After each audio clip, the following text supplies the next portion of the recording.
உங்களுக்கு அமைதி உரித்தாக. அன்பார்ந்தவர்களே, 33ஆம் நாளுக்குள் நாம் நுழைந்திருக்கிறோம் மரியனின் ஓராண்டில் வீடியோ விழி வாசிப்பு திட்டத்திற்கு. இன்றைக்கி நம்ம தொடர்ந்து விடுதலை பயணத்தில் 10வது அதிகாரம் 11வது அதிகாரம் வாசிக்க போகிறோம்.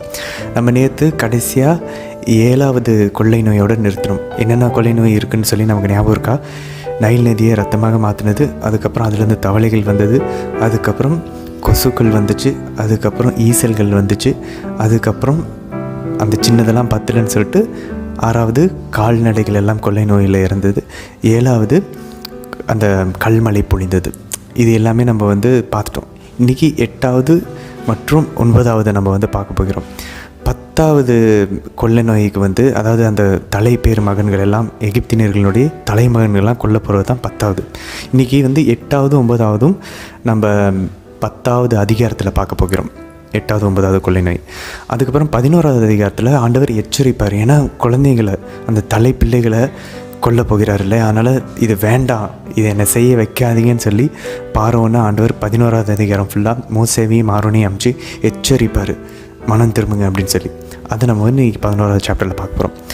கூடவே நம்ம லேவியரில் 8வது அதிகாரம் இன்றைக்கி வாசிப்போம். இது வரைக்கும் நம்ம 7 அதிகாரங்களில் நம்ம ஏற்கனவே பார்த்த மாதிரி அந்த 5 விதமான பலிகள் எப்படி செலுத்தணும்னு பார்த்துட்டோம். பேர்ன்ட் ஆஃபரிங் எரிபலி, அதுக்கப்புறம் தானிய பலிகள் கிரெயின் ஆஃபரிங், அடுத்தது நல்லுறவு பலி offering of wellbeing or peace, ரெண்டில் ஏதோ ஒன்று சொல்லலாம். 3 ஆண்டவருக்கு உறவு, அதுக்கப்புறம் 4வது 5வது ஆண்டோட உறவு புரிஞ்சிருச்சுன்னா அதை திரும்பவும் ஒப்புரவாக்குறதுக்கான பலி, ரெஸ்டோர் பண்ணுறதுக்கான பலிகள். அதான் பாவ பலி, பாவ கழுவாய் பலி, சின் ஆஃபரிங், கில்ட் ஆஃபரிங். ஸோ 5 விதமான பலிகள் எப்படி செலுத்தணும்னு பார்த்துட்டோம். இன்றைக்கி 8வது அதிகாரத்திலேருந்து இந்த ஆரோன் அவருடைய புதல்வர்களை எப்படி குருத்துவ அந்த திருநிலைப்படுத்துறது, அந்த வழிமுறைகளை எப்படி மோசே செய்யணுன்றதையும், அவர் எப்படி செஞ்சார், அவங்களாம் எப்படி குருத்துவ திருநிலைப்படுத்தப்பட்டாங்க அப்படின்றதையும் இன்றைக்கி நம்ம வாசிப்போம். அது கூடவே 3வது வாசிப்பாக திருப்பாடல் 50வது அதிகாரம். நம்ம ஏற்கனவே 44லேருந்து தொடர்ந்து வாசிச்சுக்கிட்டே இருக்கிறோம். இன்றைக்கி 50வது அதிகாரம் வாசிக்கிறோம். இது எழுதின யாருன்னா ஆசாப்பு அப்படின்ற இறைவாக்கினர். இவர் யார்? தாவீது இவர் லேவியர் குலத்திலிருந்து குருவாகவும், அதே சமயத்தில் அவர் ஒரு மியூசிஷியன்ஸ், இசையமைப்பாளர்களாகவும் இறைவாக்கினராகவும் தாவீது காலத்தில் தாவீதால் திருநிலைப்படுத்தப்பட்டவர், ஏற்படுத்தப்பட்டவர். சரி, இதை நம்ம எங்கே பார்க்கலாம்னா 1 குறிப்பேடு, அதாவது பழைய மொழிபெயர்ப்புலேருந்து 1 நாளாகமும், அதில் 5வது அதிகாரம், 6வது அதிகாரம், 16வது அதிகாரம், இங்கெல்லாம் இந்த ஆசாப்பு இறைவாக்கினர் குறிப்பிடப்பட்டிருப்பார். இதில் நம்ம என்ன வாசிக்க போகிறோம் அப்படின்னாக்கா, கடவுள் ஏன் இஸ்ரேல் மக்களை வெளியே விடுங்க, எகிப்திலேருந்து விடுங்க, என்னை பலிகள் செலுத்தணும், ஆண்டவர் ஏன் இந்த பலிகளெல்லாம் செலுத்துகிறாரு? ஏன் அவருக்கு சாப்பிட்றதுக்கு வேறு எதுவுமே இல்லையா? இந்த உலகத்தில் இருக்கிறது எல்லாமே அவருக்கு தானே சொந்தம். ஆனாலும் அவர் ஏன் இந்த பலிகளை செலுத்த சொல்கிறார்? அவர் உண்மையான எந்த பலியை எதிர்பார்க்குறார்? அதை பற்றியெல்லாம் இன்றைய திருப்பாடல் நம்ம வாசிக்க போகிறோம். பட் அதுக்குள்ளே போகிறதுக்கு முன்னாடி ஒரு சில கேள்விகள், 3 கேள்வி தான். முதல்ல 8வது 9வது இந்த கொள்ளை நோய்கள் என்ன அப்படின்றத மனப்பாடம் பண்ண ட்ரை பண்ணுவோம். அந்த 10 கொள்ளை நோய்களும் நமக்கு மனப்பாடமாக தெரியணும். 10 கட்டளைகளுக்கு முன்னாடி 10 கொள்ளை நோய்கள் அப்படி நம்ம ஞாபகம் வச்சுக்கலாம். அப்போ இன்றைக்கி 8வது 9வது மட்டும் என்ன ஞாபகம் வச்சுக்க ட்ரை பண்ணுவோம். 2வது கேள்வி ஆரோனுக்கு அந்த குருத்துவ அங்கிகளை போட்டு விடுவார் மோசே. அந்த அங்கிகள் என்னென்னா எத்தனை அங்கிகள் போடுறாங்க அப்படின்றத எண்ணி பாருங்கள், கவுண்ட் பண்ணி அந்த கவுண்ட்டை ஞாபகம் வச்சுக்கோங்க வாசிக்கும் போது. லேவியரில் இது லேவியரில் வரும். 3வது கேள்வி இந்த புரணி பேசுகிறோம் இல்லையா, ஒருத்தவங்க இல்லாதப்ப அவங்கள பற்றின தவறான விஷயங்கள், நல்ல விஷயங்கள் பேசலாம். அவங்க இல்லாதப்ப அவங்கள பற்றின தவறான விஷயங்கள், தப்பான விஷயங்கள், இல்லை அவங்க செஞ்ச தவறுகளை பற்றி தேவையில்லாமல் பேசுவது, அது எந்த வகையிலையும் அவங்களுக்கு உதவியாக இருக்க போகிறதில்ல, ஆனால் நம்ம பேசிகிட்ருக்கோம். இதுதான் காசிப்புன்னு சொல்கிறோம். புரணி பேசுகிறது எவ்வளோ கடவுளுக்கு கொடுமையானது, அது எவ்வளோ கடவுளை அருவருக்கிறார் அப்படின்றத இன்றைக்கி திருப்பாடலில் நம்ம வாசிப்போம். அது எங்கே வருது அப்படின்றத கவனித்து கொண்டே வாசிக்கலாம், முயற்சிக்கலாம். சரி, இன்றைய தினத்திற்கான விவிலிய வாசிப்பகுதிக்குள்ளே நம்ம ஜெபத்தோட இணையலாம். தந்தை, மகன், தூய ஆவியாரின் பெயராலே ஆமேன். தந்தை இறைவனை அழைத்து ஜெபிப்போம். அருள் நிறைந்த அன்னை மரியே வாழ்க, ஆண்டவர் உம்முடனே, பெண்களுக்குள் ஆசை பெற்றவர் நீரே அம்மா. உம்முடைய திருவயிற்றின் கனியாகிய இயேசு கிறிஸ்துவும் ஆசை பெற்றவரே. புனித அன்னை மரியே, இறைவனின் தாயே, பாவிகளாக இருக்கிற எங்களுக்காக இப்பொழுதும் எங்கள் இறப்பின் வேளையிலும் வேண்டிக் கொள்ளும் அம்மா. ஆமேன். சுதனாகி இறைவனை அழைத்து ஜெபிப்போம். அருள் நிறைந்த அன்னை மரியே வாழ்க, ஆண்டவர் உம்முடனே, பெண்களுக்குள் ஆசை பெற்றவர் நீரே அம்மா. உம்முடைய திருவயிற்றின் கனியாகிய இயேசு கிறிஸ்துவும் ஆசி பெற்றவரே. புனித அன்னை மரியே, இறைவனின் தாயே, பாவிகளாய் இருக்கிற எங்களுக்காக இப்பொழுதும் எங்கள் இறப்பின் வேலையிலும் வேண்டிக் கொள்ளும் அம்மா. ஆமேன். தூய ஆவியானவரை அழைத்து ஜெபிப்போம். அருள் நிறைந்த அன்னை மரியே வாழ்க. ஆண்டவரும் உடனே பெண்களுக்குள் ஆசி பெற்றவர் நீரே. உம்முடைய திருவயிற்றின் கனியாகி இயேசு கிறிஸ்துவும் ஆசி பெற்றவரே. புனித அன்னை மரியே, இறைவனின் தாயே, பாவிகளாய் இருக்கிற எங்களுக்காக இப்பொழுதும் எங்கள் இறப்பின் வேலையிலும் வேண்டிக் கொள்ளும் அம்மா. ஆமேன். விடுதலை பயணம். அதிகாரம் 10. மேலும் ஆண்டவர் மோசேயை நோக்கி, நீ பார்வோனிடம் போ, நான் அவன் மனத்தையும் அவன் அலுவலரின் மனத்தையும் கடினப்படுத்தியதன் நோக்கம் என் அருஞ்செயல்களை அவன் முன்னிலையில் நிலைநாட்டுவதும், எகிப்துக்கு எதிராக நான் போராடி அவர்களிடையே நான் செய்த அருஞ்செயல்கள் பற்றி நீ உன் மக்களுக்கும் உன் மக்களின் மக்களுக்கும் விவரித்துச் சொல்வதும் ஆகும். இதன் மூலம் நானே ஆண்டவர் என்று நீங்கள் அறிந்து கொள்வீர்கள். மோசேயும் ஆரோனும் பார்வோனிடம் சென்று அவனை நோக்கி, எபிரேயரின் கடவுளான ஆண்டவர் இவ்வாறு கூறுகிறார், எவ்வளவு காலம் நீ எனக்கு பணிய மறுப்பாய்? எனக்கு வழிபாடு செய்யும்படி என் மக்களை போகவிடு. ஏனெனில் நீ என் மக்களை அனுப்பிவிட மறுத்தால் நாளைய தினமே உன் எல்லைகளுக்குள் வெட்டுக்கிளிகள் வரச் செய்வேன். யாருமே தரையை பார்க்க முடியாத அளவுக்கு அவை நாட்டை நிரப்பிவிடும். கல்மழைக்கு தப்பி உங்களுக்கென எஞ்சி நிற்பதை அவை தின்று தீர்க்கும். வயல்வெளியில் தளிர்விடும் உங்கள் மரங்கள் அனைத்தையும் அவை தின்றழிக்கும். உன் வீடுகளும் உன் அலுவலர் அனைவரின் வீடுகளும் எகிப்தியர் அனைவரின் வீடுகளும் அவற்றால் நிரம்பும். இது உன் தந்தையரும் உன் தந்தையரின் தந்தையரும் இந்நாட்டில் வாழத் தொடங்கிய நாள் முதல் இன்று வரை கண்டிராத ஒன்றாகும் என்றார். பின்னர் மோசே பார்வோனை விட்டகன்றார். பார்வோனின் அலுவலர் அவனை நோக்கி, எவ்வளவு காலம் இவன் நமக்கு கண்ணியாக அமைவானோ? தங்கள் கடவுளாகிய ஆண்டவருக்கு வழிபாடு செய்யும்படி அந்த மனிதர்களை நீர் அனுப்பிவிடும். எகிப்து அழிந்து கொண்டிருப்பது இன்னும் உமக்கு தெரியவில்லையா என்றனர். மோசேயும் ஆரோனும் பார்வோனிடம் அழைத்துக் கொண்டு வரப்பட்டனர். அவன் அவர்களை நோக்கி, போங்கள், உங்கள் கடவுளாகிய ஆண்டவருக்கு வழிபாடு செய்யுங்கள். ஆனால் போக வேண்டியவர் யார் யார் என்று கேட்டான். அதற்கு மோசே, எங்களிடையேயுள்ள இளைஞரோடும் முதியவரோடும் நாங்கள் போவோம். எங்கள் புதல்வரோடும் புதல்வியரோடும் எங்கள் ஆட்டு மந்தையோடும் எங்கள் மாட்டு மந்தையோடும் நாங்கள் போவோம். ஏனெனில் இது எங்களுக்கு ஆண்டவரின் திருவிழா ஆகும் என்றார். பார்வோன் அவர்களை நோக்கி, உங்களை உங்கள் குழந்தைகளோடு நான் அனுப்பி வைத்தால் ஆண்டவர்தாம் உங்களை காக்க வேண்டும். பாருங்கள், உங்கள் முன் உள்ளது தீமையே. இதெல்லாம் வேண்டாம். உங்களில் ஆண்கள் மட்டும் போய் ஆண்டவருக்கு வழிபாடு செய்யுங்கள். நீங்கள் விரும்பியதும் இதுவே என்றான். இதன் பின் பார்வோன் அவர்களை தன் முன்னிலையிலிருந்து துரத்திவிட்டான். ஆண்டவர் மோசேயை நோக்கி, கல்மழைக்கு தப்பி நாட்டில் நிற்கும் எல்லா பயிர் பச்சைகளையும் தின்று தீர்க்க எகிப்து நாடெங்கும் வெட்டுக்கிளிகள் வரும்படியாக எகிப்து நாட்டின் மேல் உன் கையை நீட்டு என்றார். மோசே எகிப்து நாட்டின் மேல் தம் கோலை நீட்டவே ஆண்டவரும் அன்றைய பகல் இரவு முழுவதும் நாட்டில் கீழ்காற்று வீசச் செய்தார். காலையான போது கீழ்காற்று வெட்டுக்கிளிகளை கொண்டு வந்தது. மிக பெருந்திரளான வெட்டுக்கிளிகள் எகிப்து நாடெங்கும் வந்திறங்கி எகிப்தின் மூலை முடுக்கெல்லாம் பரவின. இது போன்று அதற்கு முன்போ பின்போ இருந்ததில்லை. அவை நாடெங்கும் நிரம்பிவிட்டதால் நாடே இருண்டு போயிற்று. கல்மழைக்கு தப்பி நாட்டில் நின்றிருந்த பயிர் பச்சை முழுவதையும் மரத்தின் பழங்கள் அனைத்தையும் அவை தின்றுவிட்டன. எகிப்து நாடெங்குமே மரங்களிலும் வயல்வெளி பயிர்களிலும் பச்சையாக எதுவுமே விட்டு வைக்கப்படவில்லை.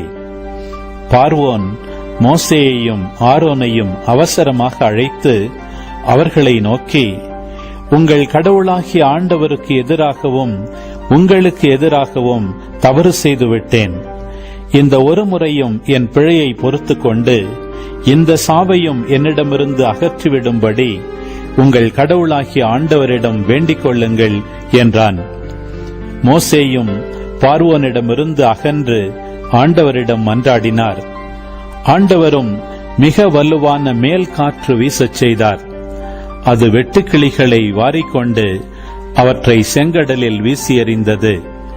வெட்டுக்கிளிகளில் ஒன்றை கூட அது எகிப்தின் எல்லைகளுக்குள் விட்டு வைக்கவில்லை. ஆண்டவர் பார்வோனின் மனம் இறுகி போகச் செய்தார். அவனும் இஸ்ரேல் மக்களை போகவிடவில்லை. மீண்டும் ஆண்டவர் மோசேயிடம், எகிப்து நாட்டின் மேல் இருள் ஏற்படவும் இருளில் அவர்கள் தடுமாறவும் உன் கையை வானோக்கி நீட்டு என்றார். மோசே வானத்தை நோக்கி தம் கையை நீட்டினார்.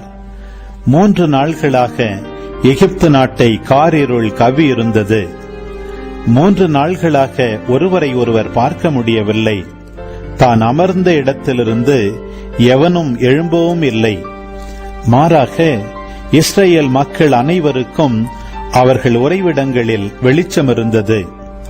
பார்வோன் மோசேயை வரவழைத்து, நீங்கள் போய் ஆண்டவருக்கு வழிபாடு செலுத்துங்கள்.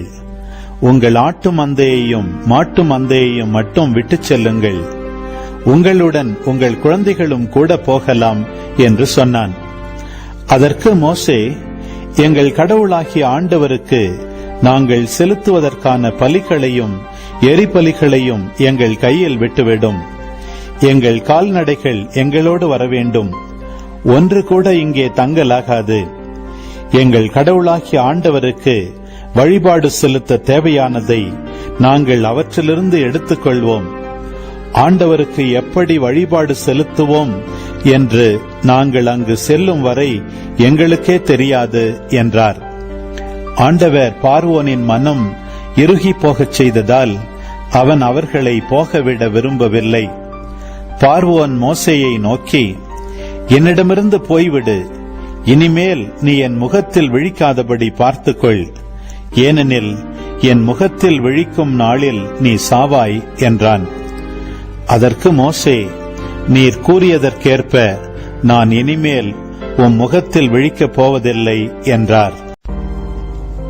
விடுதலை பயணம். அதிகாரம் 11.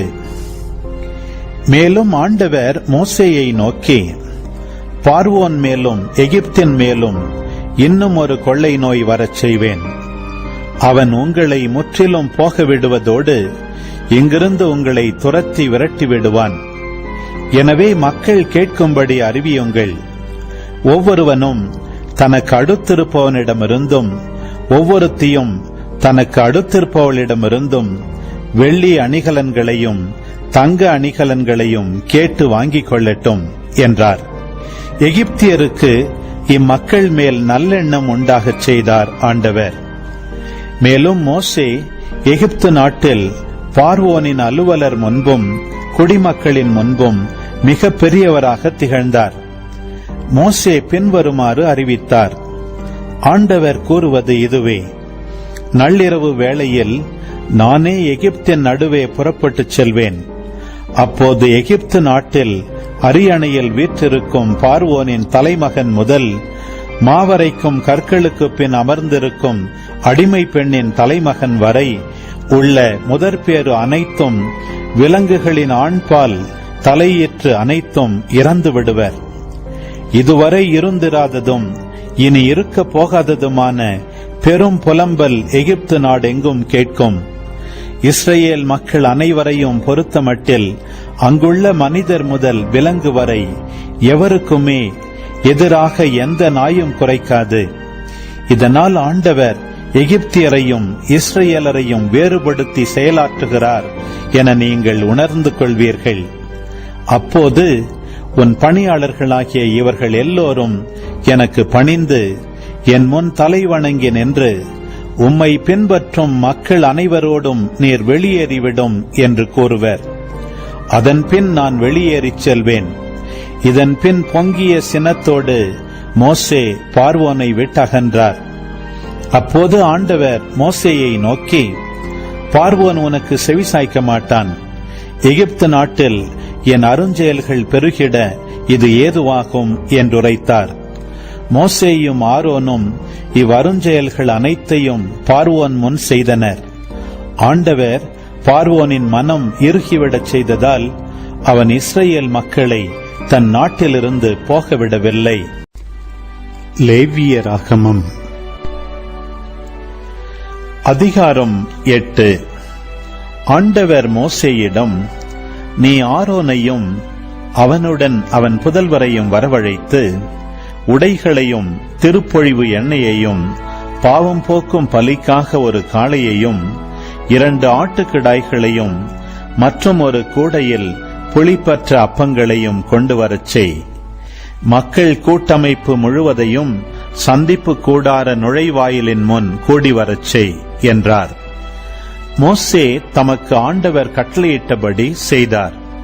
சந்திப்பு கூடார நுழைவாயில் முன் கூட்டமைப்பு குழுமிய போது மோசே கூட்டமைப்பிடம், இக்காரியத்தை செய்யும்படி ஆண்டவர் கட்டளையிட்டுள்ளார் என்று கூறி ஆரோனையும் அவர் புதல்வரையும் வரவழைத்து தண்ணீரில் குளிக்கச் செய்தார்.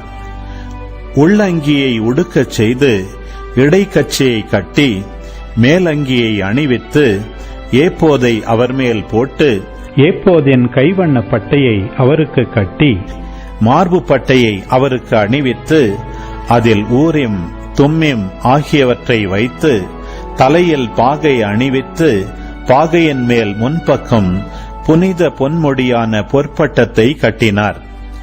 பின்னர் மோசே திருப்பொழிவு எண்ணெயை எடுத்து திரு உறைவிடத்தையும் அதில் உள்ள எல்லாவற்றையும் திருப்பொழிவு செய்து புனிதப்படுத்தினார்.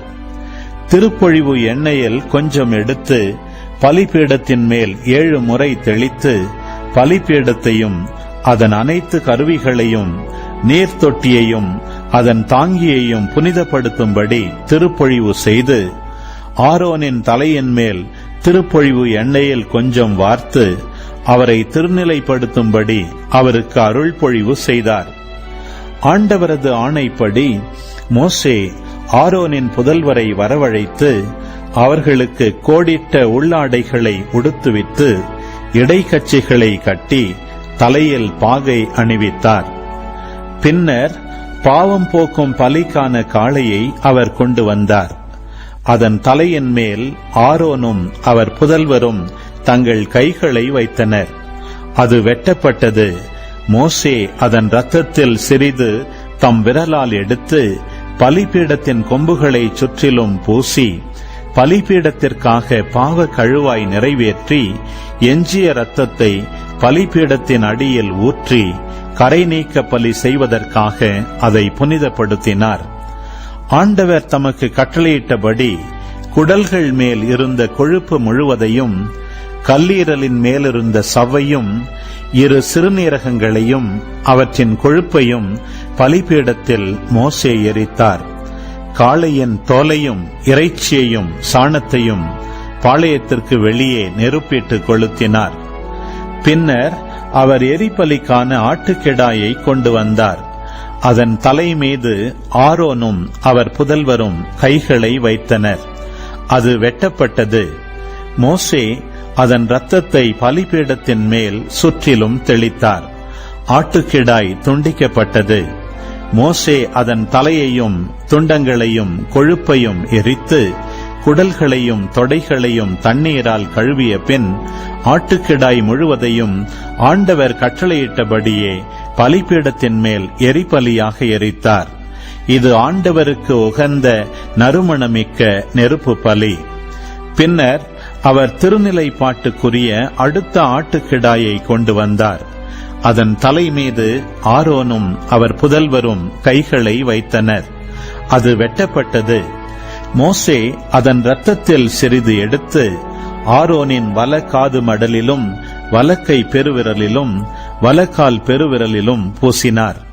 பின்னர் அவர் ஆரோனின் புதல்வரையும் அழைத்து அவர்களுடைய வலக்காது மடலிலும் வலக்கை பெருவிரலிலும் வலக்கால் பெருவிரலிலும் சிறிது இரத்தத்தை பூசி எஞ்சிய இரத்தத்தை பலிபீடத்தின் மேல் சுற்றிலும் தெளித்து கொழுப்பையும் கொழுப்பு வாலையும் குடல்கள் மேலிருந்த கொழுப்பு முழுவதையும் கல்லீரலின் மேலிருந்த சவையும் இரு சிறுநீரகங்களையும் அவற்றின் கொழுப்பையும் வலது முன்னந்தொடையையும் எடுத்து ஆண்டவர் திருமுன் வைத்திருக்கும் புளிப்பற்ற அப்ப கூடையில் உள்ள புளிப்பற்ற நெய்யப்பம் ஒன்றும் எண்ணெயில் தோய்த்த அப்பம் ஒன்றும் அடை ஒன்றும் எடுத்து அந்த கொழுப்பின் மேலும் வலது முன்னந்தொடையின் மேலும் வைத்து அவற்றையெல்லாம் ஆரோனின் உள்ளங்கைகளிலும் அவர் புதல்வருடைய உள்ளங்கைகளிலும் வைத்து ஆரத்தி பலியாக ஆண்டவர் திருமுன் அசைத்து அவற்றை அவர்கள் உள்ளங்கைகளிலிருந்து எடுத்து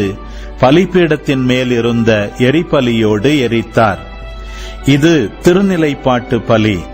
இதுவே ஆண்டவருக்கு உகந்த நறுமணமிக்க நெருப்பு பலி. பின்னர் மோசே நெஞ்சுக்கரியை எடுத்து அதை ஆண்டவர் திருமுன் ஆரத்தி பலியாக அசைத்தார். ஆண்டவர் மோசேக்கு கட்டளையிட்டவாறு திருநிலைப்பாட்டுக்கான ஆட்டுக்கிடாயில் அது மோசேயின் பங்காயிற்று. மோசே திருப்பொழிவு எண்ணெயிலும் பலிபீடத்தின் மேலிருக்கும் இரத்தத்திலும் சிறிது எடுத்து ஆரோன் மேலும் அவர் தம் உடைகள் மேலும் ஆரோனின் புதல்வர் மேலும் அவர்கள் உடைகள் மேலும் தெளித்தார். இவ்வாறு ஆரோனையும் அவர் உடைகளையும் அவர் புதல்வரையும் அவர்கள் உடைகளையும் புனிதப்படுத்தினார். பின்னர் மோசே ஆரோனையும் அவர் புதல்வரையும் நோக்கி, நான் கட்டளையிட்டவாறு அந்த இறைச்சியை சந்திப்பு கூடார நுழைவாயில் முன்பாக சமைத்து அத்துடன் திருநிலைப்பாட்டு காணிக்கை கூடையில் இருக்கும் அப்பத்தையும் உண்பீர்கள். இறைச்சியிலும் அப்பத்திலும் எஞ்சியிருப்பதை நெருப்பிலிட்டு கொளுத்திவிடுங்கள். திருநிலைப்பாட்டு நாள்கள் முடியும் வரை 7 நாள்கள் சந்திப்பு கூடார நுழைவாயிலை விட்டு நீங்காதீர்கள். 7 நாள்கள் நீங்கள் புனிதப்படுத்தப்படுவீர்கள் என்று செய்யப்பட்டது உங்கள் கரையை நீக்குவதற்காக ஆண்டவர் கட்டளையிட்டதாகும். நீங்கள் சாகாதபடி 7 நாள்கள் இரவும் பகலும் சந்திப்பு கூடார நுழைவாயிலில் ஆண்டவருக்காக காவல் காப்பீர்கள். இதுவே நான் பெற்ற கட்டளை என்றார். மோசேயின் மூலமாக ஆண்டவர் கட்டளையிட்ட எல்லாவற்றையும் ஆரோனும் அவர் புதல்வரும் செய்தனர். திருப்பாடல் 50. தெய்வங்களுக்கெல்லாம் இறைவனாம் ஆண்டவர் பேசினார். கதிரவன் எழும் முனையினின்று மறையும் முனை வரை பரந்துள்ள உலகை தீர்ப்பு பெற அழைத்தார். எழிலின் நிறைவாம் சீயோனினின்று ஒளி வீசி மிளிர்கின்றார் கடவுள். நம் கடவுள் வருகின்றார், மௌனமாயிருக்க மாட்டார். அவருக்கு முன்னே சுட்டெரிக்கும் தழல் நெருப்பு, அவரை சுற்றிலும் கடுமையான புயற்காற்று. உயர்வானங்களையும் பூ உலகையும் அவர் அழைத்து தம் மக்களுக்கு தீர்ப்பு வழங்குகின்றார். பலியிட்டு என்னோடு உடன்படிக்கை செய்து கொண்ட என் அடியார்களை என் முன் ஒன்று கூட்டுங்கள். வான்வெளி அவரது நீதியை எடுத்தியம்பும். ஏனெனில் கடவுள் தாமே நீதிபதியாய் வருகின்றார். என் மக்களே கேளுங்கள், நான் பேசுகின்றேன். இஸ்ரவேலே, உனக்கு எதிராய் சான்று கூறப் போகின்றேன். கடவுளாகிய நானே உன் இறைவன். நீங்கள் கொண்டு வரும் பலிகளை முன்னிட்டு நான் உங்களை கண்டிக்கவில்லை. உங்கள் எரிபலிகள் எப்போதும் என் முன்னிலையில் உள்ளன. உங்கள் வீட்டின் காளைகளையோ உங்கள் தொழுவத்தின் ஆட்டுக்கிடாய்களையோ நான் ஏற்றுக்கொள்வதில்லை. ஏனெனில் காட்டு விலங்குகளெல்லாம் என் உடைமைகள். 1000 குன்றுகளில் மேயும் கால்நடைகளும் என்னுடையவை. குன்றத்து பறவை அனைத்தையும் நான் அறிவேன். சமவெளியில் நடமாடும் யாவும் என்னுடையவை. எனக்கு பசி எடுத்தால் நான் உங்களை கேட்கப் போவதில்லை. ஏனெனில் உலகும் அதில் நிறைந்துள்ள யாவும் என்னுடையவையே. எருதுகளின் இறைச்சியை நான் உண்பேனோ? ஆட்டுக்கிடாய்களின் குருதியை நான் குடிப்பேனோ? கடவுளுக்கு நன்றி பலி செலுத்துங்கள். உன்னதற்கு உங்கள் நேர்ச்சைகளை நிறைவேற்றுங்கள். துன்ப வேளையில் என்னை கூப்பிடுங்கள். உங்களை காத்திடுவேன். அப்போது நீங்கள் என்னை மேன்மைப்படுத்துவீர்கள். ஆனால் கடவுள் பொல்லாரை பார்த்து இவ்வாறு கூறுகின்றார்: என் விதிமுறைகளை ஓதுவதற்கு உங்களுக்கு என்ன தகுதி?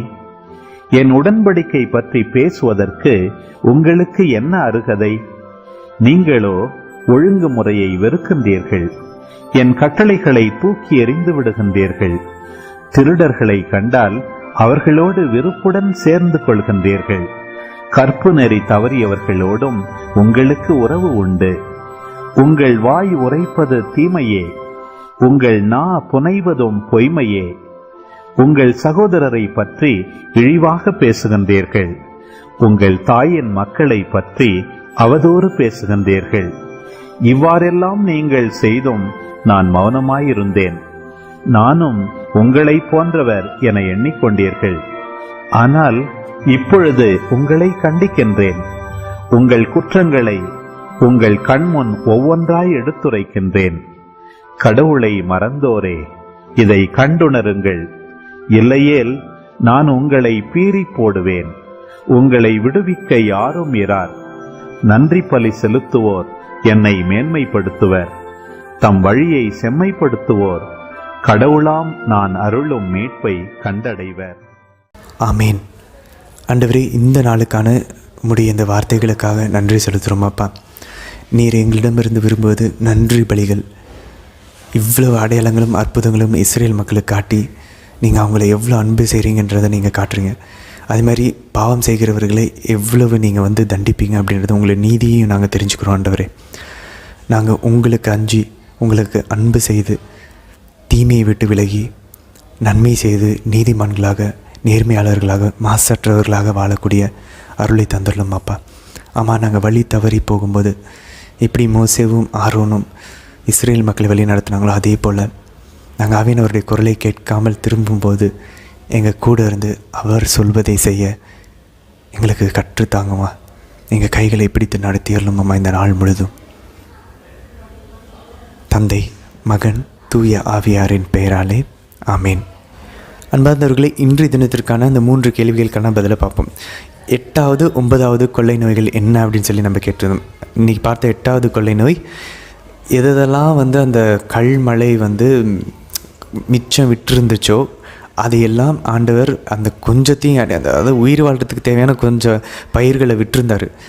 இவங்க கல் நெஞ்சத்தினால அதையும் ஆண்டவர் அழிக்க வச்சார். ஸோ அதை நம்ம என்ன பார்த்தோம், வெட்டுக்கிளி அனுப்பி அவர் அழித்தார். அதுதான் 8வது கொள்ளை நோய். 9வது கொள்ளை நோய், அதுலேயும் இவங்க பயப்பில் சரி நீங்கள் கண்ணு தெரியாத அளவுக்கு இவங்க உணரணும் ஏதோ they are in to trouble, அவங்க ஒரு பிரச்சனைகளை உண்மையாலுமே மாட்டிக்கிட்டு இருக்காங்க, கொஞ்சம் கொஞ்சமாக அவங்களே அவங்க வரவேற்றுட்ருக்காங்கன்றது புரியணுன்றதுக்காக உலகம் காணாத அளவுக்கு 3 நாட்கள் அவங்க இருளில் இருந்தாங்க தொடர்ந்து.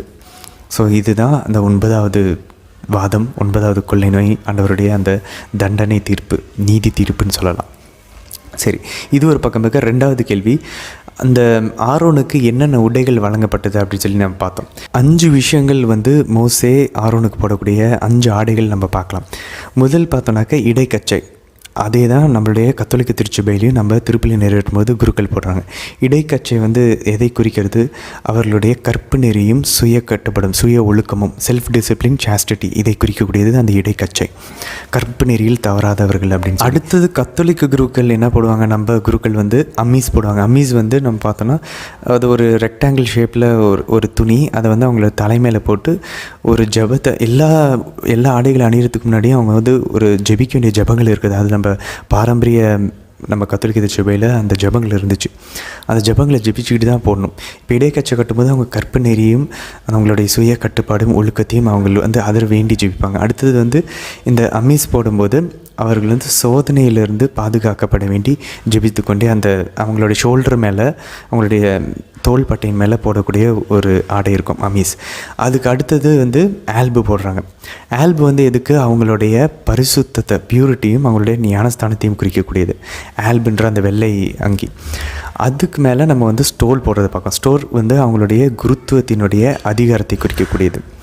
அதுக்கடுத்தது சாசுபிள். அந்த மேலே நம்ம பார்க்குறோம் இல்லையா, அந்த ஒவ்வொரு திருப்பலிக்கு ஏற்றவாறு அந்த வண்ண நிறை ஆடை. அந்த சாசுபிள் ஆண்டவருடைய தேவ ஸ்நேகம், சேரிட்டியும், கிறிஸ்துவினுடைய அந்த நுகத்தையும், யோக், கிரைஸ்டோடைய யோக்கையும் குறிக்குது.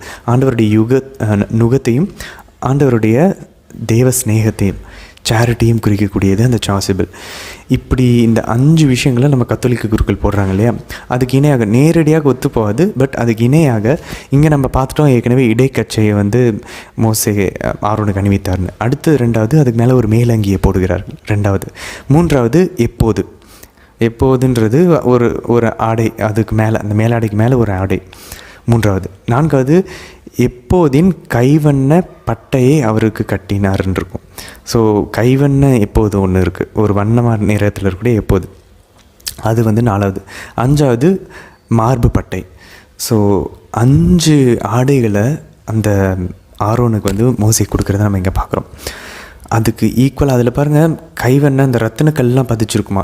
நம்மளுடைய ஃபாதர்ஸும் பாருங்களேன், அவங்களுடைய அந்த மேலங்கி மேலே அவ்வளோ கைவண்ண வேலைப்பாடுகள் இருக்கும், நிறைய ரத்தினக்கல் போட்டு ஒரு மாதிரி கலர்ஃபுல்லாக இருக்கும்.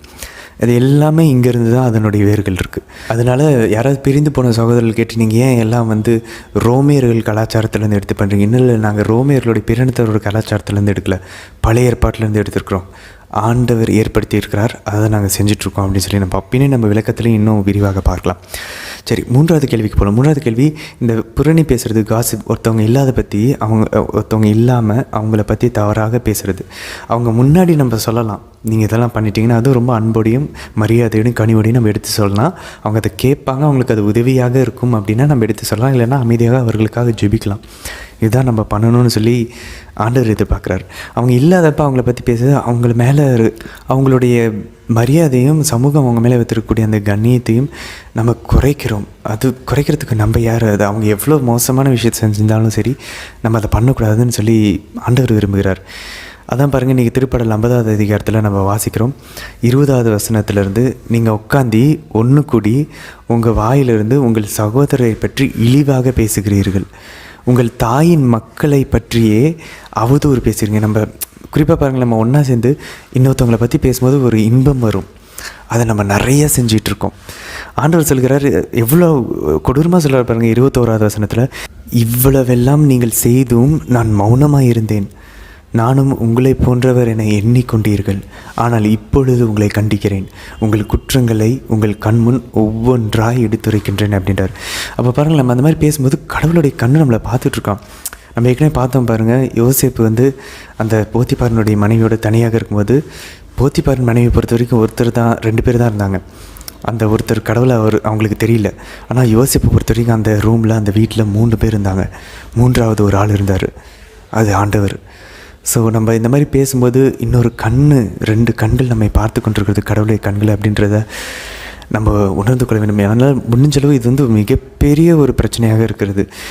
நம்ம அதை குறைச்சிட்டோன்னாவே, நம்ம அவங்கள வந்து இந்த மாதிரி பேசி தீர்ப்பிடும்போது நம்ம மேலேயே தீர்ப்பிட்டுக்கிறோம். ஆண்டவர் அதனால் சொல்லுங்கள், எந்த அளவையில் அளக்கிறீரோ அதே அளவையில் உங்களுக்கும் அளக்கப்படும். நம்ம அந்த மாதிரி பேசும்போது நம்மளே ஆட்டோமேட்டிக்காக நம்ம மேலேயே தண்டனை தீர்ப்புகளை வர வச்சுக்கிறோம். அதனால் முடிஞ்சளவு யாரை பற்றியுமே நெகட்டிவாக பேசுகிறத ஒரு ரூலாகவே நம்ம லைஃப்பில் போட்டுருவோம். இனிமேல் நான் யாரை பற்றி நெகட்டிவாக பேசவே மாட்டேன். அவங்ககிட்ட ஏதாச்சும் பாசிட்டிவ் இருந்தால் அது பேசுவேன். நெகட்டிவ் இருந்துச்சுன்னா கடவுள்கிட்ட ஜெபிச்சுட்டு விட்டுட்டு போயிட்டே இருப்போம். அது நம்மளை எவ்வளோ பிரச்சனை வந்தாலும் நேரடியாக வேணால் அவங்ககிட்ட சொல்லலாம். அவங்க இல்லாதப்போ மற்றவங்ககிட்ட அது அவங்களுக்கு உதவாது.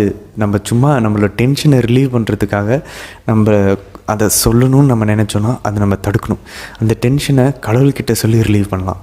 மனுஷங்கிட்ட சொல்கிறதுனால அந்த நம்ம யாரை பற்றி பேசுகிறோமோ அவங்களுடைய மரியாதையும் கண்ணியமும் மிகப்பெரிய ஒரு அளவில் குறைக்கப்படுகிறது.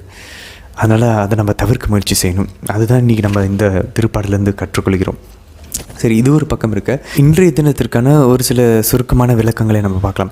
முதல்ல இந்த எகிப்தியர்களுடைய அந்த பயிர்களை கடவுள் வெட்டுக்கிளி அனுப்பி ஏன் உண்ண வச்சார் அப்படின்னாக்கா, அந்த பயிர்களை வந்து இவங்க வந்து வணங்கிட்டு இருந்தாங்க கடவுளாக. என்ன பேரில்? செனேஹம் அப்படின்ற பேரில் எகிப்தியர்கள் வணங்கி கொண்டிருந்தார்கள் கடவுளாக. உங்களுடைய பயிர்கள்லாம் என்னுடைய அதிகாரத்துக்கு உட்பட்டது, அதெல்லாம் ஒன்றுமே இல்லை, நான் படைத்தவன் சொல்லி ஆண்டவர் காட்டுக்கிறார். அதை தாண்டி பாருங்கள், ஏன் 3 நாள் இருள்? சூரியனை கடவுளாக வணங்கிட்டு இருந்தாங்க. ஆமோன் ரே அப்படின்ற பேரில் சூரியனை கடவுளாக வணங்கி விட்டுருந்தாங்க. சூரியனும் நான் படைத்தது தான், என்னுடைய கட்டுப்பாட்டுக்குள்ளே தான் இருக்குன்னு சொல்லி ஆண்டவர் அழகாக இங்கே காட்டுகிறார். இந்த 3 நாள் இருள் கொண்டு வருவதன் மூலியமாக அது கூடவே அவருடைய வல்லமையும் காட்டுகிறார். நம்ம நேற்று பார்த்தது போல் அதே நேரத்தில் எகிப்தியர்கள் மேல் அவர் நீதியையும் வழங்கி கொண்டிருக்கிறார். அவங்க செஞ்ச பாவங்களுக்கு பரிகாரமாக தண்டனையாக அவர்கள் இதை பெற்றுக்கொண்டிருக்காங்க அப்படின்றதையும் நம்ம பார்த்தோம்.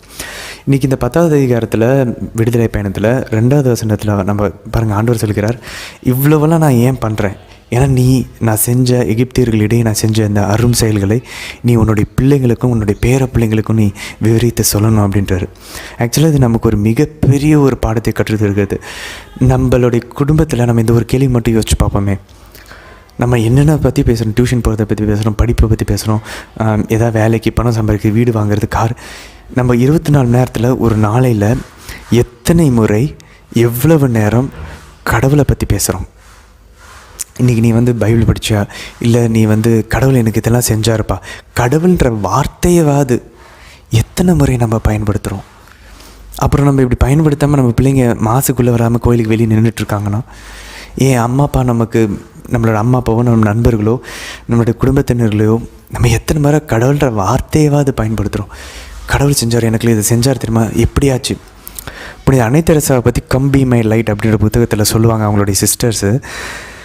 அன்னை தெரசா கிட்டே போய் நம்ம பேசணுன்னா அவங்க ஒரு 2 நிமிஷம் தானா ஏதாச்சும் பற்றி பேசுவாங்களாம். ஆமாம், இந்த ஏழைகளுக்கு இது பண்ணணும், எப்படியாச்சும் ஜீசஸை பற்றி வந்துருமா, அவங்களுக்கே தெரியாமல் வெளியே வந்துருமா ஸ்பான்டேனியஸ். ஸோ இதை நம்ம அப்போது ஒரு ஆர்டிஃபிஷியலாக செயற்கையாக கொண்டு வரக்கூடாது. ஓகே, நான் கண்டிப்பாக கடவுளை பற்றி பேசுகிறேன், கடவுளுடைய கிருபையால் நடந்துச்சு, ஏதோ ஒரு லாங்குவேஜாக மாற்றக்கூடாது, ஒரு செயற்கையாக பண்ணக்கூடாதான். கடவுளால் முழுமையாக நிரம்பி 2 நிமிஷத்துக்கு மேலே அன்னை தெரசாவால் கடவுளை பற்றி பேசாமல் இருக்க முடியாதான். எப்படியாச்சும் கடவுளை கொண்டு வந்துருவாங்களாம் உள்ள. இப்படி ஃப்ரான்சிஸ் சவேரியார் அவருடைய கடிதங்களில் சொல்கிறாங்க, நீங்கள் உங்களுக்குள்ளே பேசும்போது இயேசு சபை குருக்களுக்கு அவர் அறிவுரை கூறுகிறார், நீங்கள் உங்கள்கிட்ட யாராவது பேச வந்தாங்கன்னா எப்படியாச்சும் கடவுளை பற்றி பேசுங்க, கடவுளை பற்றி தவிர வேறு எதை பற்றியும் பேசாதீங்கன்றார். இதை ஃப்ரான்சிஸ் சவேரியார் எங்கே கற்றுக்கிட்டாரு? இப்படி லோயலா இன்னாசியார்கிட்ட இருந்து கற்றுக்கிட்டார். ஏன்னா இன்னாசியார் அவருடைய ஆட்டோபயோகிராஃபி, அவருடைய அந்த ஆட்டோபயோகிராஃபியில் அவர் சொல்கிறாரு, அவரால் மனமாற்றம் அடைகிறப்ப கடவுளை தவிர வேறு எதை பற்றியும் பேச முடியலையாம். அவரோட குடும்பத்தினர்கள் நண்பர்கிட்ட கடவுளை தவிர வேறு எதை பற்றியும் பேச முடியல. ஏன்னா அவர் மனமாற்றம் அடைகிறப்ப அவ்வளோ ஆவியெலாம் நிரப்பப்பட்டிருக்கார், கடவுள் மேலே அவ்வளோ அன்பு இருக்குது, கடவுளை தவிர வேறு எதை பற்றியும் பேச முடியலையாம். நம்ம உண்மையிலே கடவுளை சீரியஸாக நம்ம எடுத்துகிட்ருக்கோம், கடவுள் நம்மளை தொட்டுட்ருக்காருன்னு வச்சுக்கோங்களேன், கடவுளை பற்றி பேசுகிறத கேட்கவும் இனிமையாக இருக்கும், கடவுளை பற்றி பேசவும் நமக்கு இனிமையாக இருக்கும். கடவுளை பற்றி கேட்குறத தவிர வேறு எதை பற்றி கேட்டாலும் போர் அடிக்கும், வேண்டான்னு தோணும், அது ஏதோ பாவம் செய்கிறக்கூட அளவுக்கு தோணும், அப்படிலாம் தோணும். இதெல்லாம் நிலையற்றது. எனக்கு கடவுளை பற்றி எதாவது பேசுங்க, கடவுளை பற்றி எதாவது பேசுங்க அப்படின்னு தோணும். அதே போல் நம்ம எதாவது பேசினாலும் சும்மா மேலோட்டமாக ரொம்ப தேவையான விஷயங்களை பற்றி பேசிட்டு மீதியெல்லாம் கடவுளை பற்றி பேசுவோம், பைபிளை பற்றி பேசுவோம், புனிதர்களை பற்றி பேசுவோம். அப்படி தான் தோணும், இயல்பாக நேச்சுரலாக தோணும். அப்படி தோணுதுன்னா உண்மையிலேயே கடவுள் நம்மளை தொட்டுட்ருக்காருன்னு அர்த்தம். நம்ம வாழ்வை திருப்பிக்கிட்டு இருக்காரு, அவர்கிட்ட நெருங்க வச்சுட்ருக்காருன்னு அர்த்தம். எதுக்கு? நமக்காகவோ நம்மளுடைய குடும்பத்துக்காக மட்டும் இல்லை, அதுவும் நடக்கும். நம்ம குடும்பத்தையும் டச் பண்ணி ஆசீர்வதிப்பார். அதை தாண்டி நம்ம வழியாக நம்மை உலகிற்கு ஒளியாகவும் உப்பாகவும் நம்ம வழியாக மற்றவங்களையும் தொடர்றதுக்கு அவர் முயற்சி செஞ்சிட்ருக்காருன்னு அர்த்தம்.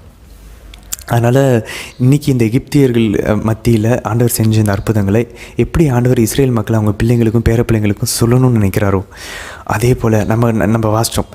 புனித பவுல் கூறுகிறார், ஆண்டவர் இயேசு தான் ஆபிரகாமோட வித்து.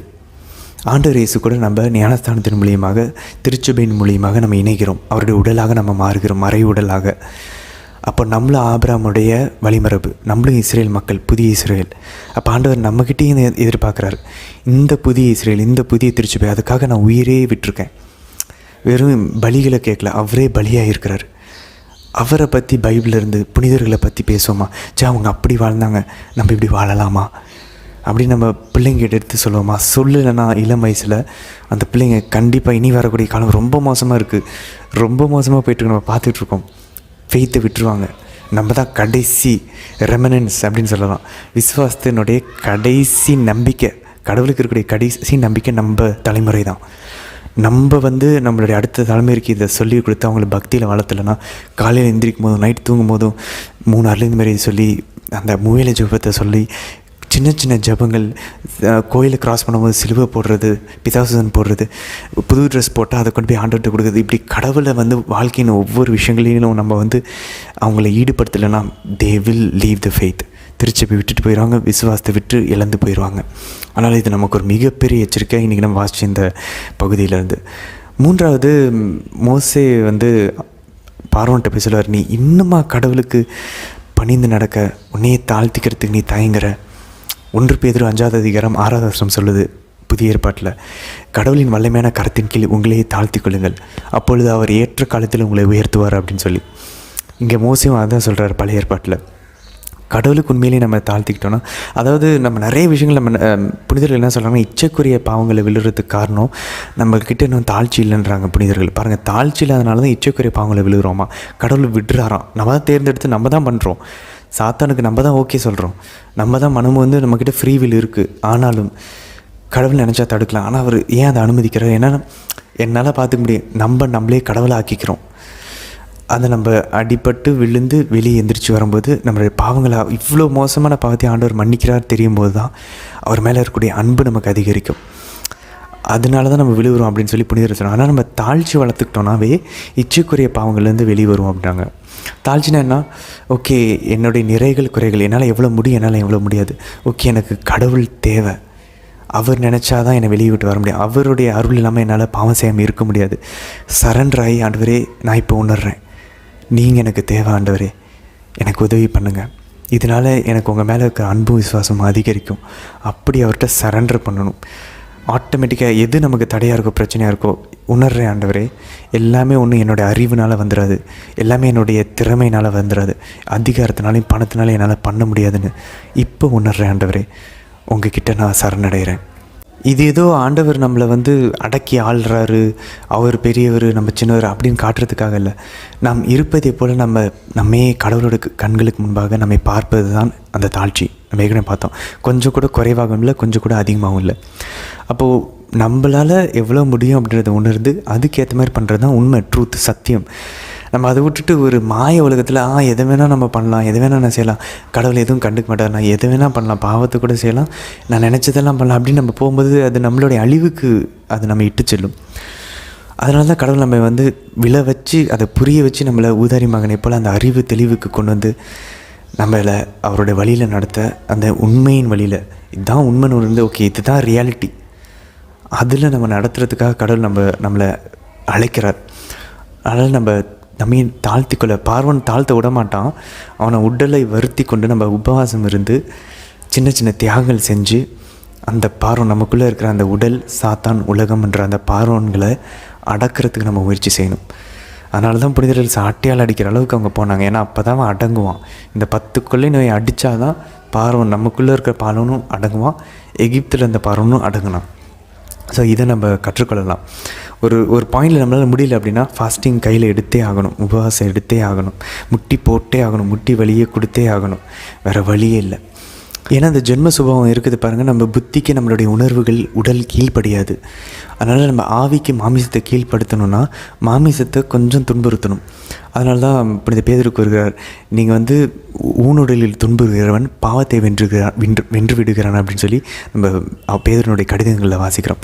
அதே போல் புனித பவுலும் கூறுகிறார், பாவத்திற்கு எதிரான போராட்டத்தில் இன்னும் நீங்கள் ரத்தத்தை சிந்துக்கிற அளவுக்கு இன்னும் நீங்கள் போராடலை அப்படின்றாங்க. ஏன்னா அந்த ஜென்ம சுபாவம் உடம்பில் இருக்கிறதுனால நம்ம இதை பண்ணி தான் ஆகணும், வேறு வழி இல்லை. இன்னொன்று பாருங்கள், 10வது அதிகாரம் 7வது வசனத்தில், எகிப்து அழிந்து கொண்டிருப்பது இன்னும் நமக்கு தெரியவில்லை அப்படின்னு சொல்லி பார்வனுடைய அதிகாரிகள் பார்வன்கிட்ட சொல்கிறாங்க. சில சமயம் நமக்கு வாழ்க்கை ரொம்ப மோசமாக, அந்த ஊதாரி மகனை போல் ஒன்றுமே இல்லாமல் நம்ம அந்த ஒரு நிலைக்கு தள்ளப்படும் போது தான் நம்ம அறிவு தெளிவுக்கு வரும். சம்திங் இஸ் ஹேப்பனிங், என்னை சுற்றி ஏதோ நடந்துகிட்ருக்கு, நான் என்னை மாற்றிக்கணும் அப்படின்ற அந்த ஒரு உணர்வுக்கு நம்ம வருவோம். ஸோ இந்த பார்வனுடைய அதிகாரிகளுடைய குரல் நம்மளுடைய மனசாட்சியின் குரலாகவும் இருக்கலாம், ஆவியானவருடைய குரலாகவும் இருக்கலாம், மாதாவுடைய குரலாகவும் இருக்கலாம். நம்மளோட வாழ்க்கை வேஸ்ட் ஆகிட்டு இருக்குது, எதுக்குமே யாருக்குமே பிரயோஜனம் வாழ்ந்துகிட்ருக்கோம். ஏன் அந்த வாழ்க்கையை நம்ம கடவுளுக்கு கொடுக்கக்கூடாது? அவருடைய பணிக்காக. அதை நம்ம ஏதோ ஓவர் நைட்டில் பண்ணிட முடியாது. முதல்ல நம்ம தாழ்த்தி நம்மளே நம்ம மாற்றிக்கொள்வதற்கு முயற்சி செய்யணும். அந்த 7 தலையான பாவங்கள், அந்த பார்வோன்களை நம்ம முதல்ல ஒழிக்க ட்ரை பண்ணணும். அப்போ டெய்லி மாசு, டெய்லி 4 ஜெபமாலைகள், டெய்லி நம்ம வந்து நற்கண்ணை சந்திப்பு, திருப்பலி, இதுக்கு போக போக போக கொஞ்சம் கொஞ்சமாக நம்ம வாழ்க்கையை அழிவிலேருந்து நம்ம மீட்டுக்கொள்ளலாம். அதுக்கப்புறம் பாருங்கள், 10வது வசனத்தில் பார்வோன் வந்து மோசேவிடம் பேரம் பேசுகிறான். நீங்கள் உங்களுடைய சின்ன பிள்ளைங்களெல்லாம் விட்டுட்டு போங்க, உங்கள் ஆண்கள் மட்டும் போய் பலி செலுத்திட்டோம், நீங்கள் அதுதானே உங்களுக்கு வேணும். அடுத்தது பாருங்கள் 3 நாள் அந்த இருளை சரி ஆண்டவர் சொல்கிறார் இவன் சரிப்பட்டு வர மாட்டான், நீ கை நீட்டு அப்படின்னா கை நீட்டினோன்னே இருள் வருகிறது 3 நாள். அதுக்கப்புறம் திரும்ப பார்வோன்னு சரி நீங்கள் உங்கள் சின்ன பிள்ளைங்களை கூட கூட்டிகிட்டு போங்க, ஆனால் உங்கள் கால்நடைகளை மட்டும் இங்கேயே விட்டுட்டு போங்க. திரும்பவும் பேசுகிறேன் பாருங்கள், எவ்வளோ அடித்தாலும். ஆக்சுவலாக இந்த பார்வோனுடைய இந்த சைக்காலஜி இருக்குது பாருங்கள், இந்த மனது, இது நம்மளுடைய உடலின் ஆசைகளும் கூட பிரதிபலிக்கக்கூடிய விதமாக இருக்குது, உலகத்தின் ஆசைகள் கூட. சரி இதெல்லாம் பண்ணலாம், ஆனால் இது மட்டும் வேண்டாம், இது பண்ணலாம் ஆனால் இது மட்டும் வேண்டாம். நம்ம முடிஞ்சளவு அந்த உடம்புக்கு வந்து கஷ்டம் கொடுக்காமல் பார்த்துக்க, உயிரை எப்படியாவது காத்துக்கிறதுக்கு தேவையான அந்த பயத்தில் அப்படிப்பட்ட விஷயங்களை தான் நம்ம கடவுளுக்கு ரொம்ப ரொம்ப கஞ்சத்தனமாக கொடுக்கக்கூடிய அந்த ஒரு மனநிலைமை நம்மள நிறைய பேருக்கு இருக்கலாம். ஏன்னா அது நம்மளோட ஜென்ம சுபாவத்தில் இருக்குது. அதனால் பாருங்கள், ஆனாலும் கடவுள் வந்து அடித்து அந்த சுபாவத்தை ஒடுக்கிறார்கள். அதை தான் புனிதர்கள் சொல்கிறாங்க, நம்ம உபவாசத்தினாலும் ஜெபத்தில் கடவுளை உணர்ந்து தான் அவரை நம்ம நம்பும் போது தான் உபவாசம் இருக்க ஆரம்பிக்க முடியும். ஓகே, கடவுள் இருக்கிறான்ற அந்த ஒரு நெருக்கமான உறவுக்கு வரும்போது ஓகே நம்ம செத்தாலும் ப்ராப்ளம் இல்லைன்னு சொல்லி உபவாசம் இருக்க ஆரம்பிப்போம். அந்த ஒரு முடிவு எடுக்கணும்னா கடவுள்கிட்ட நம்ம ப்ரேயரில் அவரை நம்ம ஃபீல் பண்ணணும். அவர் இருக்கிறார்ன்ற உணரும்போது தைரியமாக நம்ம வந்து நான்வெஜ்ஜை தவிர்ப்போம். ஏன்னா கடவுள் இருக்கார் இல்லையா, அந்த ஒரு நிறைவு நம்ம மனசில் இருக்கும். அவருக்காக இதெல்லாம் பண்ணலாம். இப்போ உதாரணத்துக்கு நம்ம குடும்பத்துக்காக என்ன வேணால் பண்ணுவோம் இல்லையா, ஏன்னா அவங்கள நம்ம அன்பு செய்கிறோம், அவங்களுக்காக இதை சாக்ரிஃபைஸ் பண்ணுவோம். அதே போல் கடவுள் இருக்காருன்றப்ப நான் இதை ஒடுக்கி அவர் முன்னாடி நான் நல்ல பிள்ளையாக வாழணுன்ற ஒரு ஆசை நமக்கு வரும். அப்போது நம்ம நிறையா தியாகங்களையும் உடலை ஒருத்தல்களையும் நம்ம பண்ண ஆரம்பிப்போம். அப்படி நம்ம இன்னும் அந்த ஃபீலுக்கு வரலன்னா, அந்த ஃபீல் வேணும், ஆண்டவர் இருக்கிறான்ற உணர்த்துதல் நமக்கு வேணும், அவர் அந்த உணர்வை தாங்க ஆண்டவரேன்னு சொல்லி உங்கள் மேலே இன்னும் விசுவாசம் அன்பும் அதிகரிக்கணும்னு சொல்லி நம்ம கேட்கலாம். அப்படி கேட்டு அந்த ஒரு உணர்வுகளுக்கு வரும்போது நம்ம ஆட்டோமேட்டிக்காக நம்ம உடலை வருத்திக்கொள்ள நம்ம ஸ்டார்ட் பண்ண ஆரம்பிப்போம். அப்போ இந்த பார்வனை எப்படி கடவுள் அடித்து அவனை வலிக்கு ஒழுங்குபடுத்துகிறாரோ, அதே போல் நமக்குள்ளே இருக்கிற இந்த பார்வனையும் பேரம் பேசிக்கிட்டு இருக்க பார்வனையும் நம்ம அடித்து வலிக்கு கொண்டு வரணும். இன்னொன்று பாருங்கள், ஆண்டவர் ஏன் கால்நடைகளை வந்து பார்வோன்னு சொன்ன மாதிரி எகிப்திலேயே வந்து பலியிடக்கூடாது? ஏன்னா இறையியல் வல்லுநர்கள் என்ன சொல்கிறாங்க அப்படின்னாக்கா, எகிப்தில் பலியிட்டால் அவங்க வந்து இப்போ பாருங்கள், நமக்கு வந்து மாடை வந்து நம்மளுடைய பிராமண சகோதரர்கள் வந்து அதை புனிதமாக கருதுகிறார்கள். அப்போ அவங்க முன்னாடி அதை நம்ம வந்து பலியிட்டோன்னா அவங்களுக்கு அது வந்து ரொம்ப ஹர்ட்டிங்காக இருக்கும், காயப்படுத்தும் இல்லையா, அது அவங்களுக்கு அவசங்கமாக இருக்கும். அவங்க கடவுளை வந்து அவங்க வணங்கிட்டு இருக்க கடவுளை வந்து அவமதிக்கிற மாதிரி ஆகும். அப்போ எகிப்தியர்களை பொறுத்த வரைக்கும் இந்த காளைகள், மாடுகள், விலங்குகள்லாம் அவங்களுக்கு தெய்வங்கள். அப்போ இஸ்ரேல் மக்கள் அங்கே அந்த பலியை செலுத்தினாங்கன்னா யோசிச்சு பாருங்கள், அது அவங்கள எகிப்தியர்களை வந்து மிகப்பெரிய ஒரு கோபத்துக்குள்ளாகும். அதனால தான் ஆண்டவர் வெளியே வந்து பலி செலுத்துங்க. ஏன்னா எசேக்கியேல் 20வது அதிகாரம் 7-8 வசனங்களை வாசனை தெரியும். ஆல்ரெடி இஸ்ரேல் மக்கள் வந்து 400 வருஷம் எகிப்தில் வாழ்ந்து இதையெல்லாம் அவங்களுடைய கண்கள் பார்த்து ஓகே அதெல்லாம் கடவுள்னு இவங்களும் கிட்டத்தட்ட அவங்க நம்பிட்டதாக தான் அந்த வசனங்களுக்கு வருது. அப்போ பாருங்கள், தந்தை இறைவன் நீங்கள் எதெல்லாம் கடவுள்னு நினச்சிக்கிட்டு இருக்கீங்களோ, எகிப்தியர்கள் வணங்குறத பார்த்து நீங்கள் நினச்சிக்கிட்டு கிட்டத்தட்ட நம்புற ஸ்டேஜுக்கு போயிட்டீங்களோ, அதை கொண்டு வந்து வெளியே சாக்ரிஃபைஸ் பண்ணுங்கள், அதெல்லாம் பலியிடுங்க. அப்போ உங்களுக்கு தெரியும் அதெல்லாம் கடவுள் இல்லைன்னு, இதையெல்லாம் படைத்த நான் தான் கடவுள் சொல்லி. ஸோ கடவுள் இந்த பலிகளை கேட்குறது அவங்க ரொம்ப சீரியஸாக கடவுள் நினச்சிட்ருக்கதை பலியிடணும். அவர் தான் ஒரே கடவுள், படைத்தவர் தான் கடவுள், இந்த படைத்த பொருட்கள் கடவுள் இல்லைன்னு இஸ்ரேல் மக்கள் தெரிந்து கொள்ளணும். அதுக்காக தான் வெளியே வந்து அவங்களுக்கும் பிரச்சனை இல்லாத மாதிரி வனாந்தரத்துக்கு வந்து அந்த பலியிட சொல்லி ஆண்டவர் கேட்குறாரு. அப்போது இதெல்லாம் ஒரு சிலை வழிபாடாக அவங்க செய்கிறத பார்த்துக்கிட்டு சில பேர் அதை பண்ணிகிட்டு இருந்திருக்கலாம் இஸ்ரேல் மக்களுக்குள். அதனால தான் அவங்கள வந்து வெளியே வந்து அதை பண்ண சொல்கிறாரு. அந்த அந்த விலங்குகள் எல்லாத்தையும் அவங்க எதை சிலைன்னு நினச்சிட்டு அதை பலியிட சொல்கிறாரு. நம்மளும் யோசிச்சு பார்ப்போமே, கொஞ்சம் டைம் எடுத்து நம்ம யோசிக்கலாம். நமக்குள்ளே வீண் பெருமைகள் இருக்கா, இல்லை அந்த 7 தலையான பாவங்களில் எந்த சிலைகளை நம்ம வழிபாடு செஞ்சிட்ருக்கோமோ அதை நம்ம சாக்ரிஃபைஸ் பண்ணணும், அதை தியாகம் பண்ணணும், அதை வந்து பலியிடணும். அப்போ தான் உண்மையான கடவுள் நம்மளால் பலியிட முடியும். நிறைய நேரங்களில் கடவுள் நமக்குள்ளே பேசுகிறது கேட்க மாட்டேங்குது. ஏன்னா நம்மளோட பிளானை முன்னாடி வச்சிட்ருக்கோம். என் பையன் இப்படி தான் இருக்கணும், என் பொண்ணு இப்படி தான் இருக்கணும், இல்லை என் அம்மா தான் எனக்கு ரொம்ப முக்கியம், என்னுடைய கணவன் தான் எனக்கு ரொம்ப முக்கியம், என் மனைவி தான், என் பிள்ளைங்கன்னா எனக்கு உயிர். இல்லை ஆண்டவர் தான் நமக்கு உயிராக இருக்கணும், அதுக்கப்புறம் தான் மற்றது. அப்போது அதுக்கு நடுவில் இருக்கிறது நம்மளோட அந்த 7 தலையான பாவங்க. ஒருவேளை இச்சையாக இருக்கலாம், இல்லை சாப்பாடாக இருக்கலாம், இல்லை என் பிள்ளைங்களாக இருக்கலாம். எந்த சிலை நம்ம யோசிக்கணும். நம்ம எல்லாருமே நமக்குன்னு ஸ்பெசிஃபிக்காக குறிப்பிட்ட வகையில் ஏதாவது ஒரு சிலை இருக்கும். அந்த சிலையை அதை நம்ம உடைச்சி அதை எடுத்து மாற்றி கடவுளாக வைக்கும்போது தான் உண்மையானமே நம்ம சண்டே மாசுக்கு போகும்போது அது சரியான வழிபாடாகும். இது ஒரு நைட்டில் நடந்துடாது. இதை நம்ம வந்து முதல்ல யோசிக்கணும், பொறுமையாக உட்காந்து அப்புறம் அந்த மனசார கடவுள்கிட்ட அதை ஒப்புக்கொள்ளணும். ஆண்டவரே, ஆமாம், நான் உங்களுக்கு கொடுக்க வேண்டிய இடத்த உண்மையாலுமே என் மனைவி கொடுத்துட்டு தான் இருக்கேன். என் மனைவினா எனக்கு அவ்வளோ உயிர், என் பிள்ளைங்கன்னா எனக்கு எவ்வளோ, என் அம்மானா எனக்கு இவ்வளோ உயிர், என் அப்பானா இவ்வளோ உயிர். அதை நம்ம ஒப்புக்கொண்டுட்டு, ஓகே, நான் இனிமேல் என் உயிரை உங்களை நான் மாற்றிக்கிறேன், அவங்கள அன்பு செய்வேன், அதை உங்களுடைய அன்பை உணர்ந்து அந்த அன்பை எடுத்து என் மனைவி கொடுப்பேன், உங்களோட அன்பை உணர்ந்து அந்த அன்பைனால வழிந்து வரக்கூடியதை எடுத்து என் அம்மாவுக்கு கொடுப்பேன், என் பிள்ளைங்களுக்கு கொடுப்பேன், என் கணவனுக்கு கொடுப்பேன். அப்படி நம்ம யோசிக்கணும். சில சமயம் நம்மளுடைய வேலையாக இருக்கலாம், உலகத்தில் பண்ணணும் அச்சீவ்மெண்ட்டுன்னு நம்ம யோசிச்சுட்ருக்கோம் இல்லையா, அதுவாக இருக்கலாம், பணமாக இருக்கலாம், எதுவாக வேணாலும் இருக்கலாம். நம்ம யோசிச்சு பார்ப்போம், நம்மளுடைய சிலை எது, நம்மளுடைய கடவுளாக நம்ம எதை வச்சு வணங்கிட்டு இருக்கோம். கடவுள் அதை பலியிட சொல்கிறார், நீ அதை சாக்ரிஃபைஸ் பண்ணு, தியாகம் பண்ணு, அப்போ தான் நீ உண்மையாலுமே என்ன வழிபட முடியும் அப்படின்னு சொல்கிறாரு. அன்பார்ந்தவர்கள், நம்ம இதை ஒரு திருத்தமான ஒரு முக்கியமான ஒரு டேர்னிங் பாயிண்ட்டாக நம்ம அமைவோம். இஸ்ரேல் மக்களுடைய வாழ்வில் அந்த மீட்பின் வரலாறில் பைபிளில் முக்கியமான ஒரு திருப்புமுனை அமைகிறது. வரலாறில் முக்கியமான நிகழ்வு நடக்கப் போகிறது. நாளைக்கெல்லாம் நான் வாசிக்க போகிறோம். நம்மளோட வாழ்விலும் ஒரு முக்கியமான ஒரு திருப்புமுனையாக இது அமையட்டும்.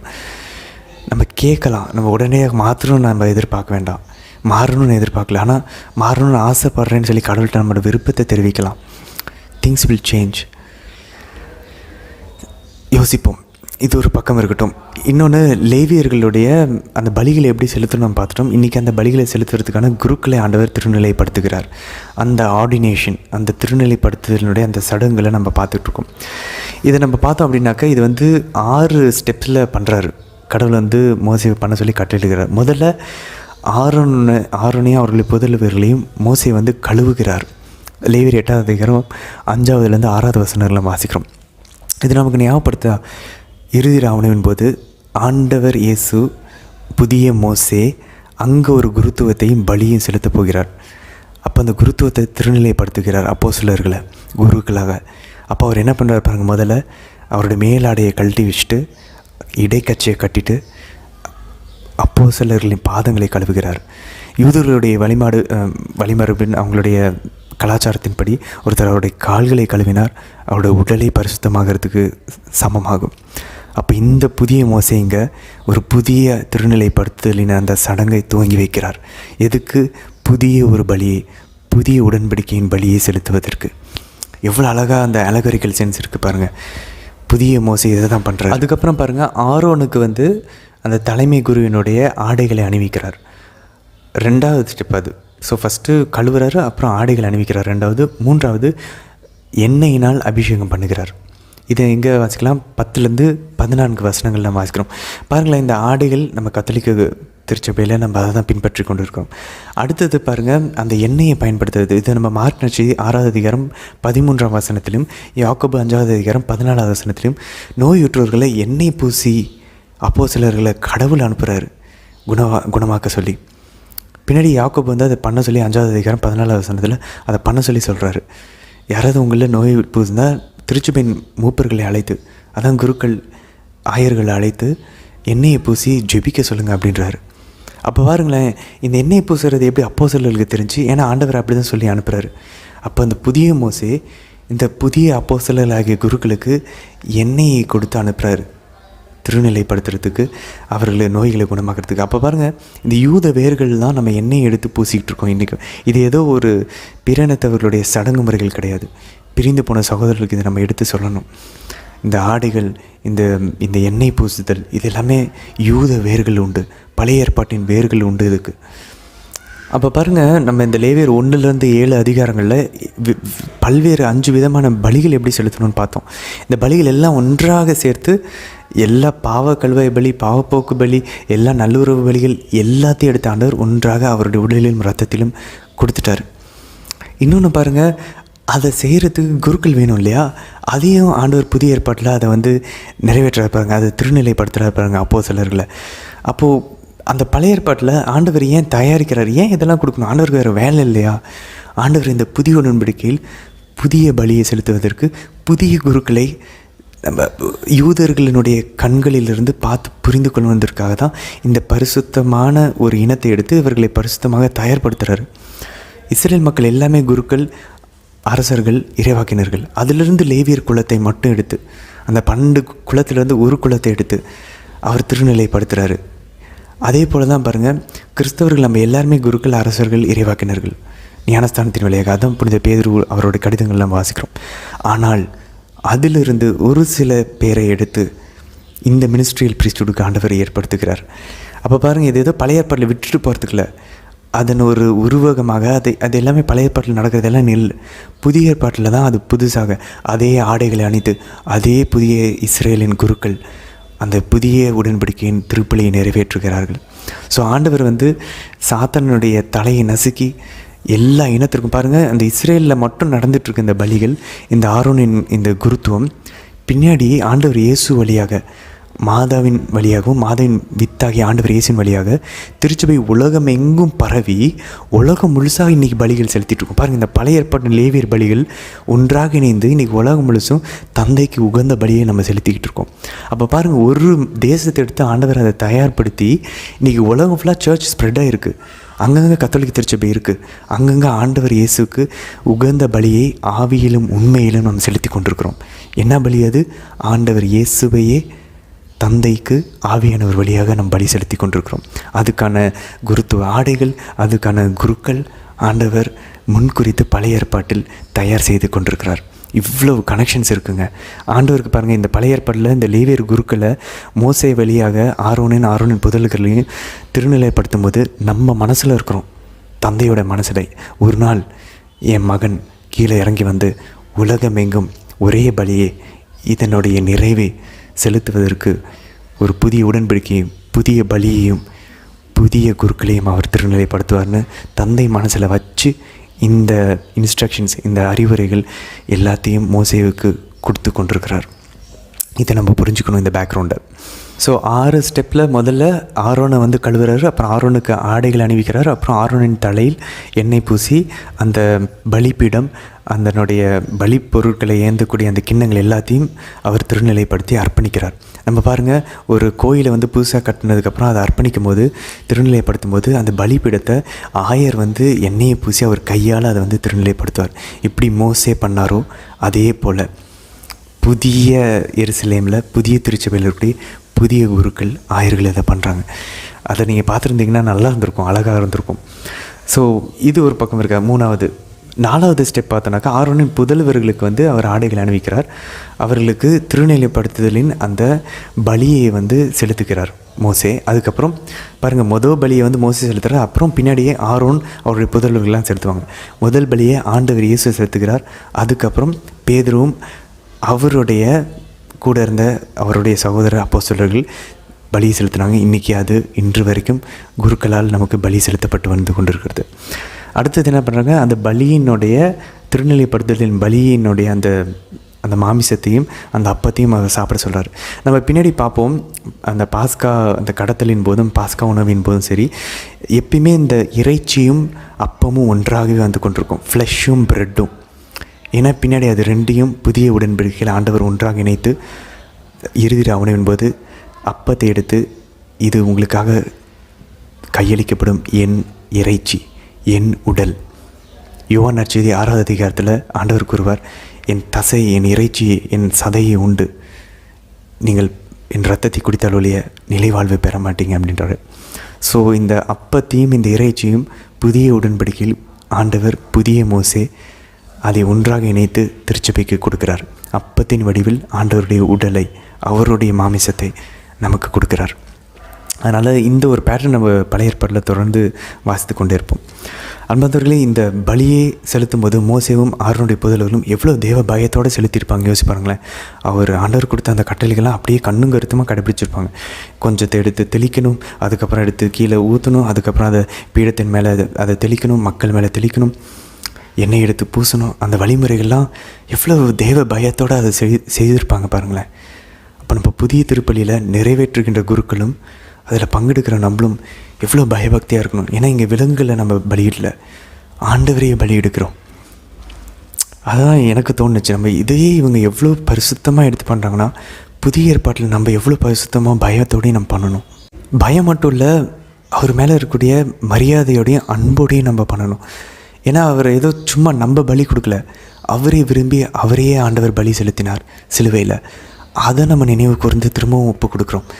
அப்போது நம்ம எவ்வளவு மரியாதையோடையும் பயத்தோடையும் பக்தியோடையும் அன்போடையும் அதை செலுத்தணும் அப்படின்றத நம்ம யோசித்து பார்க்கணும். திருப்பலிக்கு போகும்போது இந்த லேவியரில் நம்ம படித்ததை நம்ம நினைவு கூற முயற்சிப்போம். ஓகே, இப்படிலாம் பழைய ஏற்பாட்டில் ஆண்டவர் தயாரிச்சிருக்கிறாரு, குருக்களையும் பலிகளையும் அவருடைய மனங்களையும். இன்றைக்கி அது நம்ம கரத்தில் வந்திருக்கு இந்த விவிலியம். அப்போ நம்ம கடவுளை எவ்வளோ ஒழுக்கத்தோடையும் பயத்தோடையும் பரிசுத்தத்தோடையும் அன்போடையும் மரியாதையோடையும் அவரை வழிபடணும்னு விரும்புகிறாரு, ஆவியிலையும் உண்மையிலையும் வழிபட விரும்புகிறார் அப்படின்றத நம்ம நினச்சி பார்க்க முயற்சிப்போம். சரி, நாளை தினத்தில் இன்னும் தொடர்ந்து கடைசி கொள்ளை நோயை அரங்கேற்றுவதற்கு முன்பாக என்ன நடக்க போகுது அப்படின்றத எல்லாத்தையும் நம்ம வாசிப்போம். தொடர்ந்து நாளை தினத்திற்கான வீடியோவில் நம்ம சந்திக்கலாம். ஆமேன்.